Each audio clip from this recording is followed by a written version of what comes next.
एक गांव में सूरदास नाम का एक अंधा भिखारी रहता था। उसकी छोटी सी झोपड़ी ही उसका घर थी। वह दिन भर भीख मांगकर अपना जीवन चलाता था। लोग उसे गरीब समझते थे, लेकिन उसके भीतर एक सपना था।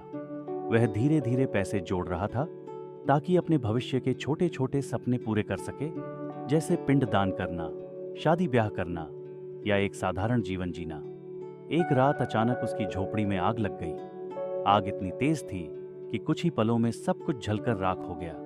गांव के लोग इकट्ठा हो गए, लेकिन कोई भी उस आग को पूरी तरह बुझा नहीं सका। सब लोग खड़े होकर बस देखते रहे। सूरदास वहां पहुंचा, लेकिन वह कुछ नहीं कर सका।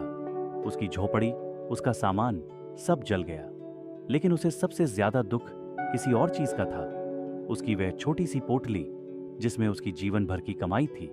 वह पैसे उसके सपनों की नींव थे। जब आग बुझ गई, तब सूरदास राख में अपनी पोटली ढूंढने लगा। उसने पूरी राख छान डाली, हर मुट्ठी को टटोला, लेकिन उसे कुछ नहीं मिला। उसकी सारी उम्मीदें टूट गईं।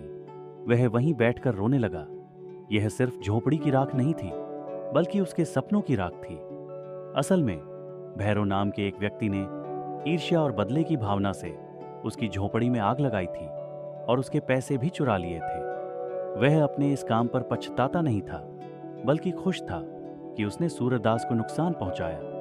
दूसरी तरफ जगधर नाम का व्यक्ति भी था, जो बाहर से अच्छा दिखता था, लेकिन अंदर से ईर्ष्या से भरा हुआ था। उसे इस बात का दुख था कि भैरों को इतने पैसे मिल गए। सूरदास को शक था कि उसके पैसे चोरी हुए हैं, लेकिन उसने किसी पर आरोप नहीं लगाया। उसने अपनी गरीबी और दुख को छिपाने की कोशिश की। वह नहीं चाहता था कि लोग जानें कि उसके पास पैसे थे। इसी बीच सुभागी नाम की एक महिला आई, जिसे इस घटना का सच पता था। उसे बहुत दुख हुआ कि उसकी वजह से सूरदास को इतना नुकसान हुआ। उसने ठान लिया कि वह सूरदास की मदद करेगी और उसके पैसे वापस दिलाएगी। सूरदास बहुत दुखी था, लेकिन तभी एक छोटी सी घटना ने उसकी सोच बदल दी।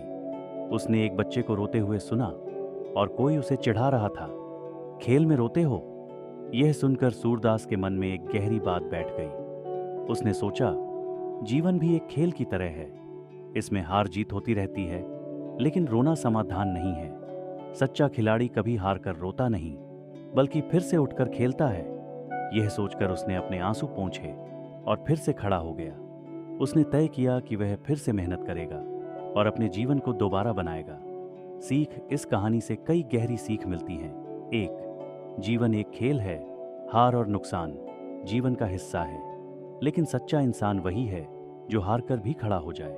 2. ईर्ष्या और बदला विनाश लाते हैं।